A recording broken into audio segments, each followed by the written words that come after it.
నమస్తే, welcome to ప్రజాప్రతినిధి news. Siddipet జిల్లా దుబ్బాక పట్టణ కేంద్రంలో కిసాన్ మోర్చా రాష్ట్ర కార్యదర్శి కరివేద మహిపాల్ రెడ్డి, జిల్లా కిసాన్ మోర్చా అధ్యక్షులు సత్తు తిరుమల్ రెడ్డిలు కలిసి విలేకరుల సమావేశం ఏర్పాటు చేశారు. ఈ సందర్భంగా వారు మాట్లాడుతూ రెడ్డి ఫంక్షన్ హాల్లో ఈ నెల సోమవారం 29న భాజపా రైతు సమ్మేళనం జరిగే కార్యక్రమానికి రైతు కిసాన్ నాయకులు ప్రతి ఒక్కరూ హాజరై విజయవంతం చేయాలని కోరుతున్నారు. మెదక్ ఎంపీ అభ్యర్థి రఘునందన్ రావుని భారీ మెజార్టీతో గెలిపించుకోవాలని అన్నారు. ఈ కార్యక్రమానికి కామారెడ్డి ఎమ్మెల్యే వెంకటరామిరెడ్డి హాజరవుతున్నారు. ఈ కార్యక్రమంలో కిసాన్ మోర్చా రాష్ట్ర కార్యదర్శి కరివేద మహిపాల్ రెడ్డి, జిల్లా కిసాన్ మోర్చా అధ్యక్షులు సత్తు తిరుమల్ రెడ్డి, కిసాన్ మోర్చా జిల్లా ఉపాధ్యక్షులు పరకాల తిరుపతి రెడ్డి, కిసాన్ మోర్చా సీనియర్ నాయకులు రావుల రాజురెడ్డి పలువురు పాల్గొన్నారు. ఈ నెల 29/4/2024 రోజున దుబ్బాకలో గల రెడ్డి ఫంక్షన్ హాల్లో కిసాన్ మోర్చా పార్లమెంటు సమ్మేళనం జరుగుతుంది. కాబట్టి ప్రతి ఒక్కరు కూడా మండల అధ్యక్షులు, అదేవిధంగా జిల్లా అధ్యక్షులు, మండల అధ్యక్షులు అందరూ కూడా ఇట్టి కార్యక్రమాన్ని విజయవంతం చేయాలని కోరుతా ఉన్నాం. ఎల్లుండి అనగా 29వ తేదీ నాడు రైతు సమ్మేళనం మెదక్ పార్లమెంటు పరిధిలోని ఈ దుబ్బాక పట్టణంలో రెడ్డి ఫంక్షన్ హాల్లో రైతు సమ్మేళనం జరుగుతుంది. కాబట్టి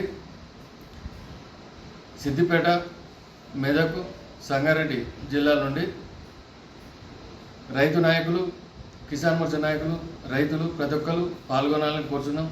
ఎందుకంటే నరేంద్ర మోడీ గారు గత 10 సంవత్సరాలు అంటే 2013లో కాంగ్రెస్ హయాంలో 1350 రూపాయలు వడ్లకు మద్దతు ధర ఉండే.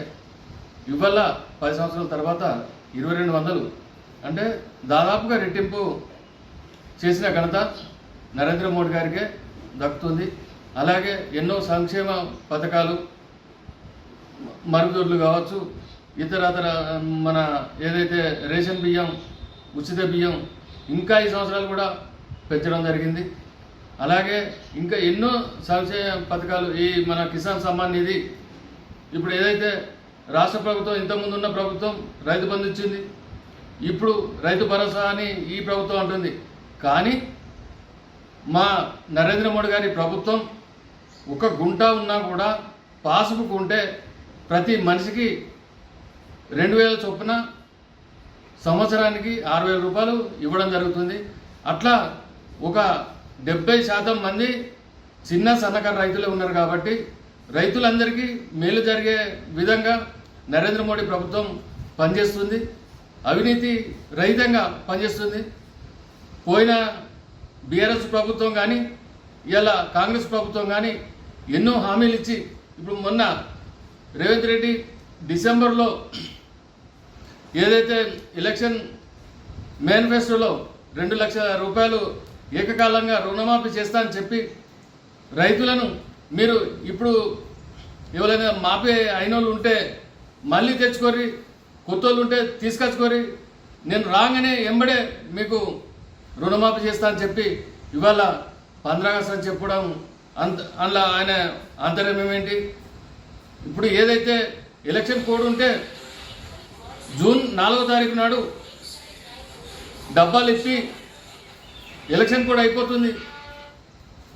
దానికి ఏదైతే జూన్ 4 తర్వాత ఒక వారం 10 రోజుల తర్వాత ఇవ్వచ్చు కదా, ఎక్కువ ప్రోలాంగ్ ఎందుకు చేయాలా అని మేము భారతీయ జనతా పార్టీ తరఫున డిమాండ్ చేయడం జరుగుతుంది. అలాగే రైతులు పండించిన పంటకు 500 రూపాయలు బోనస్ ఇస్తా అని చెప్పి గద్దెనెక్కిన ఇలా రేవంత్ రెడ్డి పంట చేతికి వచ్చేసరికి ఈ పసలు కాదు మళ్ళీ పసలు ఇస్తా అని చెప్పి వాయిదాలు వేయడం, కేసీఆర్ ఏ రకంగా అయితే పరిపాలన చేసిండో దానికన్నా మిన్నగా మోసం చేసి రైతులను నట్టేట మోస్తుండు.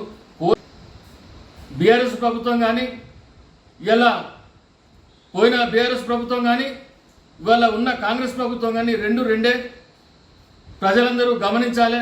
ఎందుకంటే మోసపూరితంగా ఓట్ల కొరకే వాళ్ళు వాగ్దానాలు చేసి విస్మరిస్తారు. కాబట్టి ప్రజలందరూ, రైతులు కానీ కూలీలు కానీ ప్రతి ఒక్కరూ గమనించి భారతీయ జనతా పార్టీకి పట్టం కట్టి ఈ మెదక్ పార్లమెంట్లో రఘునందన్ గెలిపేయాలని కోరుకుంటున్నా. అలాగే రేపు జరగబోయే రైతు సమ్మేళనానికి మోడీ అభిమానులు కానీ, రగన్న అభిమానులు కానీ, భారతీయ జనతా పార్టీ అభిమానులు కానీ ప్రతి ఒక్కరూ పాల్గొని విజయవంతం చేయాలని కోరుతున్నా.